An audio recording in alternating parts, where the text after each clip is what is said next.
අපේ පන්ති යටම මට්ටමේ ඉඳන් උඩට ගියපු ළමයෙකුත් කතා කරමු. මේ අපි ඉන්ස්ට්‍රක්ටින් ටීම් එකෙන් දැනට කැම්පස් වල ඉන්න ළමයින්ගෙන් මම මේ කතා කරගත්තේ. එතකොට මේ ඉන්නේ SFF වෙන්න ඕනේ මට මතක විදිහට රිසල්ට් එක F2යි S1යි වෙන්න ඕනේ ෆිසික්ස් ෆේල් මට මතක විදිහට කලින් ෂයි එකේ ඊට පස්සේ ඊට පස්සේ ෂයි එකේදී මේ පේරාදෙනිය මෙඩිසින් පේරාදෙනිය ඩෙන්ටල් මං හිතන්නේ ඩෙන්ටල් කොහොමවත් එක මාර ලොකු වෙනසක් විදියට SSF කියන්නේ සාමාන්‍ය සමාජයේ දඩ මෝඩයෙක් විදිහට දකින චරිතයන්නේ. එතකොට එහෙම චරිතයකින් නම් අන්තිමට දොස්තර කෙනෙක් දක්වාම පත් කරපු ෂයි එක්කදී සමස්තයක් වෙනස් කරපු ළමෙක්. මේගොල්ලෝ සමහරවිට මේ ළමයි ඔයාලා සමහරව දන්නවා අපේ තියරියෙන් පන්තිරේ හිටපු ළමයි මේගොල්ලෝ දන්නවා මොකද අපේ ඉන්ස්ට්‍රක්ටින් ටීම් එකේ සෙට් එක මම අද ගත්තේ. නිකන් වැඩි නැතුව මේ මොකද ඉන්ස්ට්‍රක්ටින් ටීම් එක සෙට් එක ගන්න හේතුවක් තියෙනවා.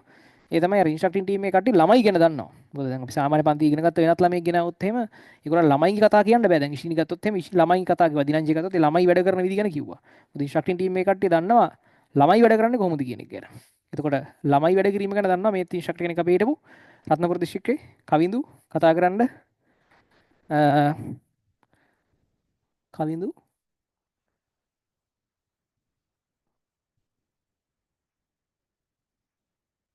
හරි වාට අන්මියුට් කරන්න පුළුවන් කවිඳු කැම එක ඔන් කරන්න පුළුවන් විනාඩියක් දෙන්න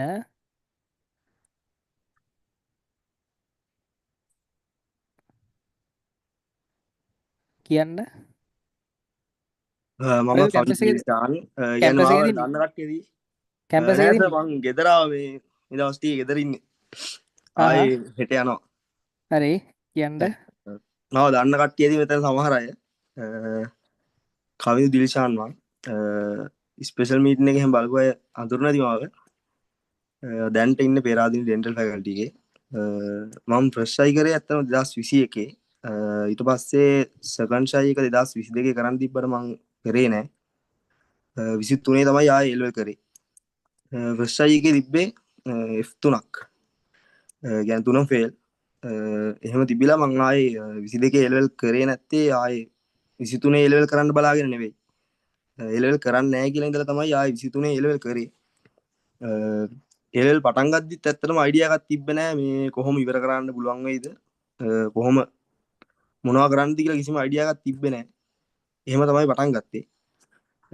එක එක දේවල් කර කර කොහොම හරි මුලින් හරි අයිඩියා එකක් තිබ්බේ නැති හින්දා එක එක තැන් වලින් එක එක සබ්ජෙක්ට් එක එක විදිහට කර කර හිටියා ටික දවසක් යද්දි තමයි තේරුනේ මේ මෙහෙම කරන්න බෑ මොකක් හරි ප්ලෑන් එකක් තියෙන්න ඕනි කියලා ඒ දවස්වල ඉද්දි ඇත්තටම අන්ඩාස්ව හම්බෙලා තිබ්බෙත් නෑ අන්ඩාස්ව හම්බුනේත් අහම්බේ ඇත්තටම ක්ලාස් එකට එද්දි මං සර් ගැන දැනන් හිටියේ සර්ගේ නම විතරයි දැනන් හිටියේ සර් ගැන දැනන් හිටියේ නෑ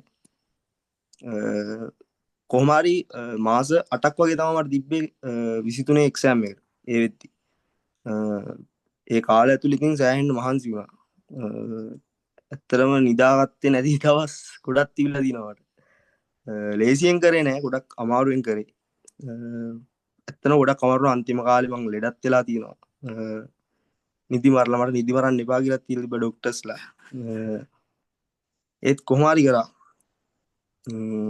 ඇත්තටම දැන් මට මෙතන කියන්න තියෙන්නේ මොකක් හරි අඩු මට්ටමක ඉන්න අයට කොහොමද කරන්න ඕනි කියලා ඒක ගැන කියනවා නම් මුලින්ම තමන්ට මොකක් හරි වැරදුනා නම් දැන් මේ වෙද්දි තමන් අඩු මට්ටමක ඉන්නවා නම් තමන් තමන්ගේ වැරදි අඳුර ගන්න ඕනේ මොකක්ද උනේ ඇයි මෙහෙම මේ වෙද්දි අඩු මට්ටමක ඉන්න හේතු තමන් අඳුර ගන්න ඕනේ අඳුරගෙන ඒවා හදාගන්නේ කොහොමද කියන එක ගැන තමන්ට අයිඩියා එකක් තියෙන්න ඕනේ අනිත් එක තමයි ફોකස් තමන් දැන් වැඩේ පටන් ගත්තා නම් ફોකස් එක තියාගන්න අනිවාර්යයි මං කියන්නේ දැන් ෆෝන් එක යූස් කරන එක ඇත්තටම ෆෝන් එක යූස් කරන ගමන් මේ වැඩේ කරන්න අමාරුයි මං කරන්න පටන් ගත්තී මං Facebook WhatsApp එහෙම සෑහෙන්න යූස් කරනවා group chat වගේ ගොඩක් දේවල් තිබ්බා මං දැනගත්තා කියන්නේ මේවත් එක්ක කරන්න අමාරුයි කියන එක මං තේරුම් ගත්තා මං ඇත්තටම මං හිතාගත්තා එක්සෑම් එක ඉවරනකම් මං FB එහෙම යන්නේ නැහැ WhatsApp යූස් කරන්නේ නැහැ කියන එක මං හිතාගත්තා ඒ විදිහට මං ඇත්තටම එක්සෑම් ඉවරනකම් ආයේ ඒවා මුකුත් පාවිච්චි කරේ නැහැ අනිත් දේ මහන්සිය ගැන හිතන්න එපා මහන්සි වෙන්න වෙනවා ගොඩක් ඒක නෑ කියන්න බෑ ගොඩක් මහන්සි වෙන්න වෙනවා මේක දැන් මොකක් හරි අඩු මට්ටමක ඉඳන් මේ මාස 7ක් වගේ කාලයක් ඇතුලේ දෙයක් කරන්න ගොඩක් මහන්සි වෙන්න වෙනවා නිදි මරන්න වෙනවා තමන් එක ඒ කියන්නේ තමන් එහෙම කරොත් තමයි තමන්ට ඇත්තටම හොඳ රිසල්ට් එකකට යන්න පුළුවන්.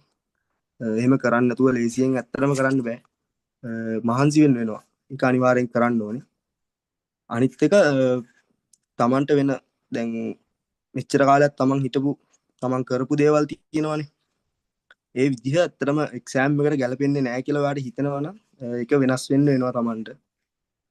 මං ගොඩක් වෙනස් වුණා. ඇත්තටම 2021 මගේ ප්‍රොෆෙසර් කරන කාලේ මම ඒ ලෙවල් විතරයි කරේ නැත්නම් අනිත් හැමදේම කරා. ඒකත් එක්ක තමයි ඇත්තට F3ක් ආවේ.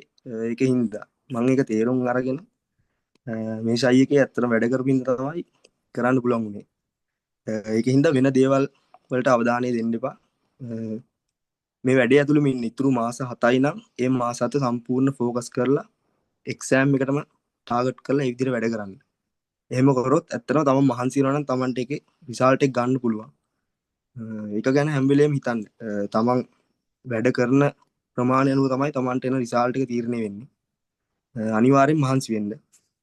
අනිත් එක පේපර්ස් ලියන්න. මං මුලින්ම පේපර් එක ලියන්න ගියේ මට මතක විදිහට සීසන් 2 අන්තිම පේපර්ස් වගේ මට හරියටම මතක නැහැ. ලියන්න ගිහිල්ලා පළවෙනි දවසේ මං මේ ඉන්ස්ට්‍රක්ටර්ට පේපර් එක දුන්නේ නැහැ. මොකද මම මුකුත්ම ලියලා නැහැ පේපරේ. මට දෙන්න ලැජ්ජයි පේපර් එක. මම ඒකෙන්ද ඉන්ස්ට්‍රක්ටර්ට පේපරේ දුන්නේ නැහැ.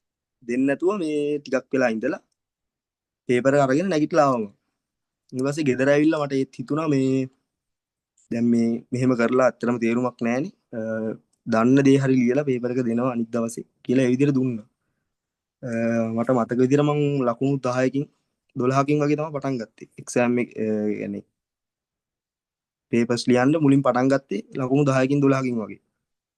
හැබැයි මට උවමනාව තිබ්බා ඉක්මනට ලකුණු වැඩි කරගන්න ඕනේ කියලා. මගේ හැම වෙලේම ඔළුවේ තිබ්බේ දැන් අද පේපර් එකේ ලිව්වට වඩා තව එක ප්‍රශ්නයක් හරි වැඩිපුර ඊගාව පේපර් එකේ කරනවා කියන එක මගේ ඔළුවේ හැම වෙලේම තිබ්බා. මම වැඩ කරේ ඒකට. ඊට පස්සේ කොහොම හරි මේ විදිහට දිගටම වැඩ කරගෙන ගියා. සර්ගේ පේපර් ඩිස්කෂන්ස් හැමදේම බැලුවා. සර්ගේ සමහර පේපර් තියෙනවා මම 3-4 වතාවක් කරලාදී. සර් කියන්නේ සර් පේපර්ස් වල 90 එහෙම දෙනවා අපිට.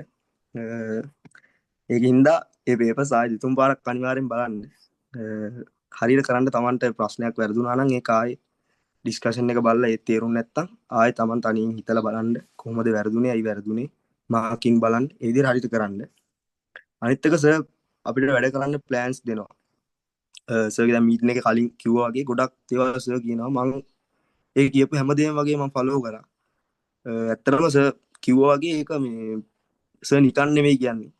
ඒක ඇත්තටම වැඩ කරනවා. අනිවාර්යෙන් වැඩ කරනවා. ඒක නිසා හැමදේම ඔළුවට ගන්න. අනිත් එක තමන් මේ වැඩ කරන රිද්ම් එක තමන් හොයා ගන්න ඕනේ. තමන්ගේ රිද්ම් එක තමන් හොයා ගන්න ඕනේ. ඒක හොයා ගන්න වෙන්නේ වැඩ කරලම තමයි. නැතුව නිකන් හොයා ගන්න බෑ. වැඩ කරන්නේ නැති එක්කෙනෙක්ට හොයා ගන්න බෑ. තමන් වැඩ කරද්දි තමයි තමන්ට තේරෙන්නේ තමන්ට මොනවද හරියන්නේ මොන විදියටද තමන් පාඩම් කරන්න ඕනේ. ඒ හැමදේම තමන්ට සෙට් වෙන්නේ තමන් පාඩම් කරද්දි. අනිවාර්යෙන් වැඩ කරන්න. වැඩ කරද්දි තමන්ගේ රිද්ම් එක තමන්ට අහුවේ.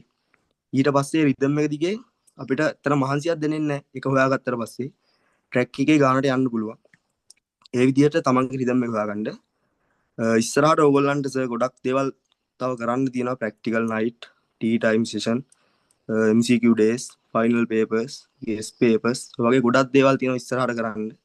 ඒ හැමදේම හරියට කරන්න සර් කියන විදිහට කරන්න. ඇත්තට මං කියන්නේ ඒක මාර ප්ලෑන් එකකට සර් මේ දේවල් කරන්නේ. හරියට කරොත් අනිවාර්යෙන් ගේමක් ගහන්න පුළුවන්. මොකද මම දන්නවා මං මේ F1 එකක ඉඳලා ඉච්චර ගේමක් ගහ ගන්න පුළුවන් වුණේ ඇත්තටම සර් කියපු සර් දීපු දේවල් ඒවා හරියට කරපු නිසා. ඇත්තටම මං හිතන්නේ වෙන ක්ලාස් එකකට ගියා නම් මට මේ ගේම ගහන්න පුළුවන් වෙයි කියලා මං හිතන්නේ නැහැ කීයටවත්. සර් මාර විදියට කියන්නේ ගයිඩ් කරනවා අපිව. සමහර වෙලාවට අපි වැඩ කරගෙන යද්දී එපා වෙලා අතාරින්න ඉතර වෙලාවල් සෑහෙන්න එනවා. මට අනන්තවත් වෙලා තියෙනවා. ඒ හැම වෙලාවකම සර්ගේ හැමදාම සර් ක්ලාස් එක ඉවර වෙද්දී හරි අපිට දෙයක් කියනවා. ඒ කියන දේවල් වලින් ඇත්තට මාර මේ මොටිවේෂන් එකක් හම්බ වෙනවා. මේ දේවල් මම කියන්නේ හරියටම ඔලුවට ගන්න. අනිත් දේ සබ්ජෙක්ට් තුන හරියට බැලන්ස් කරගන්න. මොකද මම ඉන්ස්ට්‍රක්ටින් කරද්දී අර රිෂිනි කලින් කිව්වා වගේම මටත් ළමෙක් හම්බෙලා තියෙනවා. ඒ ළමයා ෆිසික්ස් කෙමිස්ට්‍රි දෙකේම টොප් ලිස්ට් වල ඉන්නවා. බයෝ වලට ලකුණු 20 ගණන්. ඒ මල්ලි මට මතකයි හැමදාම මාත් එක්ක පේපර් එක ලියලා ඉවරලා හැමදාම කතා කරනවා. හැමදාම කතා කරලා කියනවා අයියේ මොකද කරන්නේ? මේ මෙහෙම වෙලා තියෙන්නේ මේ මුකුත්ම බෑ බයෝ. ඒ විදිහට කියනවා. මාර ස්ට්‍රෙස් වෙලා හිටියේ. මං කියන්නේ අන්තිම කාලේ ඒ වගේ කරගන්න නැතුව මුලින්ම සබ්ජෙක්ට් තුන හොඳට බැලන්ස් කරගෙන යන්න. අර සර් කිව්වාගේ සර් කිව්වේ අර මේ කර්ව් එක අන්න ඒ විදිහට මේ බයෝ අනිවාර්යෙන් ඉක්මනට අමතක වෙනවා. ඒක නිසා ඒ විදිහට හරියට බැලන්ස් කරගෙන යන්න. ඒ ටික තමයි ඔයාලට කියන්න තියෙන්නේ. හොඳට වැඩ කරන්න. good luck කියනම් 2025 කට්ටියම අවුරුද්දක් කරගන්න. හරිද? එක දෙයක් මේ පොඩි ප්‍රශ්නයක්. දැන් ඔයා ෆේල් ගැන තුනම ෆේල් වෙච්ච මිනිස්සෙක් විදිහටත් ඔයා සමාජයට සහ ගෙදරට සහ මුණ දීලා තියෙනවා. මේ මිනිසුන්ගේ අත්දැකීම්, මේ කියන්නේ මිනිස්සු හැසිරිච්ච විදිය ඔයාට ආපු ඒ කියන්නේ රියැක්ෂන් එකව දැකලා තියෙනවා තුනම ෆේල් වෙච්ච මිනිස්සෙක් විදිහට. ඊට පස්සේ ඔයා දැන් මෙඩිකල් ෆැකල්ටි කියන්නේ ඩෙන්ටල් සිලෙක්ට් වෙලා කියන්නේ ડોක්ටර් කෙනෙක් විදිහට ඔයාගේ වටේ පිටේ හැසිරීමුත් ඔයා දැකලා තියෙනවා. ඒ දෙකේ වෙනස ගැන මොකක්ද හිතන්නේ? ඇත්තටම සර් මේ 2021 ඔය ෆ්‍රෙෂ් අයි රිසල්ට් එකෙන් පස්සේ ඒක මතක් වෙද්දිත් ඇත්තටම හරි දැන් ඉන්න විදිහයි ඒ දවස්වල හිටපු විදිහ මතක් වෙද්දිත් මට සෑහෙන්න එක වෙනස් කියන එක ගොඩක් දැනෙනවා. මොකද ඉස්සර මිනිස්සු කතා කරපු විදිය, මිනිස්සු බලපු විදිය, මිනිස්සු අපිව පිළිගන්න විදිය පවා සම්පූර්ණයෙන් මේ රිසල්ට් එකත් එක්ක වෙනස් වුණා. මං දැක්කා. ඇත්තටම මං ඒක හොඳටම දැක්කා. ඒක මේ අදටත් එහෙමයි. ඉස්සර මිනිස්සු කතා කරපු විදිහයි, මිනිස්සු අපි දිහා බලපු විදිහයි ඒක සම්පූර්ණයෙන්ම වෙනස් වෙනවා තමන්ගේ රිසල්ට් එකත් එක්ක. ඒක මට හොඳටම පේන දෙයක්. අනික අපේ ගෙදර අය සෑහෙන්න දුක් වුණා මන් දන්නවා ෆ්‍රෙෂ් අයිගේ රිසල්ට් එකත් එක්ක. අද ඒගොල්ලෝ ගොඩක් සතුටු වෙනවා මට පේනවා. ගොඩක්ම අම්මා. ඒක රිසල්ට් ආපු වෙලෙත් මම දැක්කා ෆ්‍රෙෂ් අයි එකේ ඒක වුණ විදිහයි මේ පාර රිසල්ට් ආපුවාම ඒක වෙච්ච විදිහයි මං සෑහෙන්න දැක්ක. ඒකේ ලොකු වෙනසක් තියෙනවා. මෙතන කවුරු හරි කෙනෙක් මොකක් හරි ඒ විදිහට එක්සෑම් එක අවුල් වෙලා මොකක් හරි ගෙදර අය එහෙම අවුල්ලා තියෙනවා නම් ඒක ඔයගොල්ලෝ කරලා පෙන්නන්න. එදාට ඔයාලට තේරෙයි මම මේ කියන්නේ මොකක්ද කියන එක එදාට තේරෙයි. ඒක මාරයි. කරලා බලන්න. හරි කමිදු අපේ හිටපු හොඳ ඉන්ස්ට්‍රක්ටර් කෙනෙක් රත්නපුර ඉන්ස්ට්‍රක්ටර් අපේ ගිය අවුරුද්දේ. එතකොට කමිදුගෙත් කතාව වෙනස්. දැන් අපි එහෙනම් thank you. ගෙදර නේද ඉන්නේ අද? ඔව් සර්. මේ පේරාදෙනිය ගැන මොකද හිතන්නේ? අන්තිමට අහන්න උනේ. පේරාදෙනිය සහ පේරාදෙනිය ගැන මොකද හිතන්නේ? පෙරාදීන නම් මල්ස මේ දවස්වල මල් පිපෙනවා.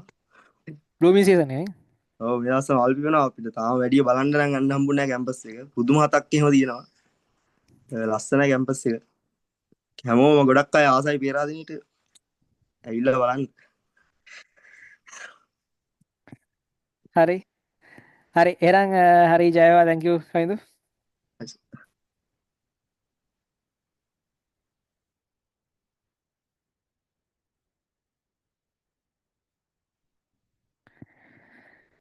හරි. එතකොට ඉතින් මේ අර ඔය කතා තුන මට තුන් ආකාර දැන් අපේ ඉන්ස්ට්‍රක්ටර්ස්ලා ගත්තාම ඔය ආකාර තුනේම ඉන්ස්ට්‍රක්ටර්ස් ඉන්නවා. ආකාර තුනම කියන්නේ මෙහෙමයි. ඔය පටන් ගන්න තැන් තුන තමයි වෙනස්. හරිද? ඉවර වෙන තැන් තුන හැමෝගෙම එකයි. පටන් ගත්ත තැන් තුන තුන් දෙනාගේ වෙනස්. එතකොට